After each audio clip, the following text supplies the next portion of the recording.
5 seconds.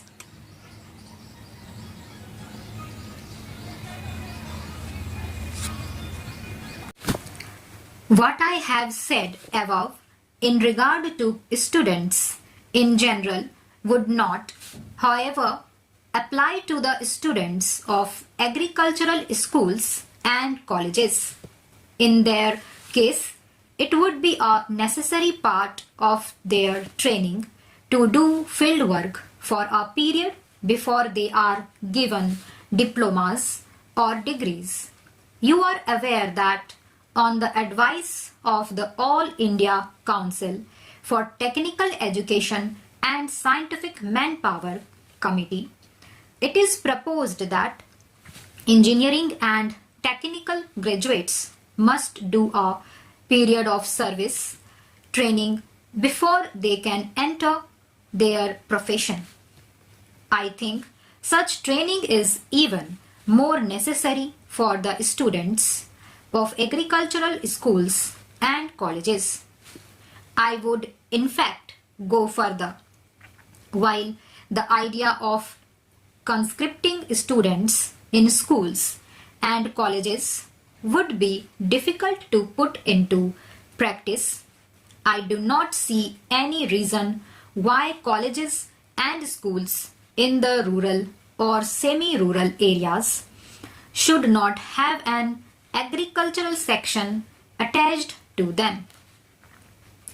The difficulties I have mentioned above arise only when the students are taken away from their homes or places of normal residence. There would be no such difficulty if students are required to do some agricultural work in the course of their normal college or school life. The difficulty of finding adequate land may stand in the way of carrying out this program in educational institutions in large towns and cities.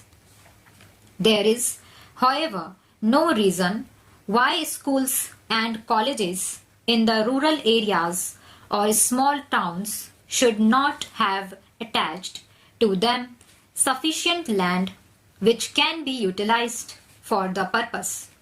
Even colleges in larger towns and cities can cooperate in such a program by establishing centers where during vacations and other holidays students can acquire an experience of simple practical agriculture by working on the farms.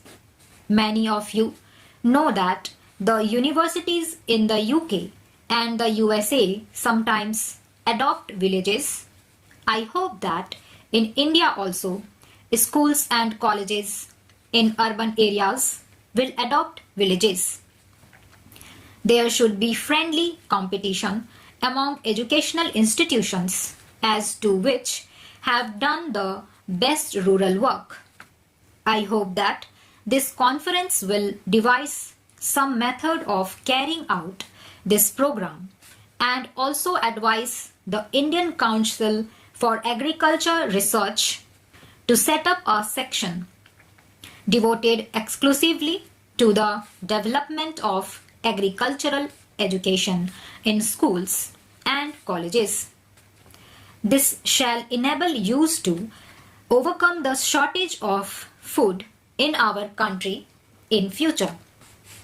One grave drawback to which I would like to draw your attention is our curious failure to realize the dangers inherent in our present food situation. It is strange that in spite of a shortage of food and the people's knowledge of the fact, there is no passionate urge among them to increase food production in the country. If our young men and women in colleges and schools are not sensitive to our problems, how are we going to overcome the perils which face us.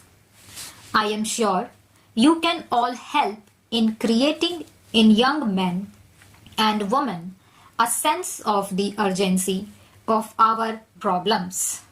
There are, of course, certain necessary measures which lie outside the sphere of educational authorities. Colleges and schools can, however, contribute a great deal to the solution of the problem if they create in young men and women the enthusiasm to increase the food production of the country. I am sure that if the universities provide extension education in agriculture, it will not only improve the quality of our agriculture but also make a deep impression on the public mind. It will help to break down the barriers which divide the literate classes from the unlettered. It will also improve the quality of our educated classes by bringing them nearer to the soil and giving a more practical bias to their minds. I referred earlier to countries where agriculture is more productive and gives far better results than in India for each unit of manpower. It is obvious that if we are to improve our agricultural production, we must profit by the experience of such countries. We must therefore create closer contacts with all countries which have applied scientific methods to agriculture and shown tangible results of such application. Naturally, the first country we think of in this connection is the USA. In industry as well as in agriculture, she has made a phenomenal progress.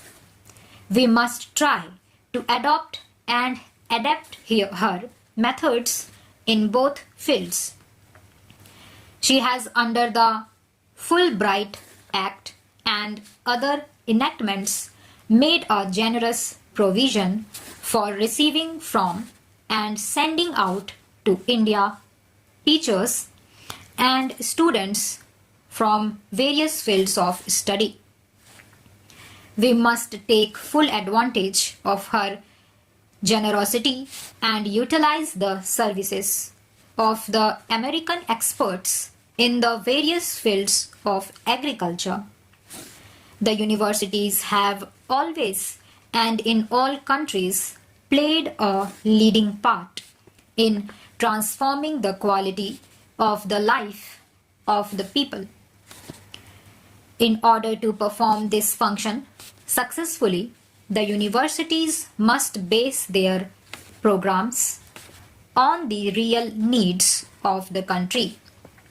Until now, our university education has proved inadequate because it has ignored agriculture altogether. Stop.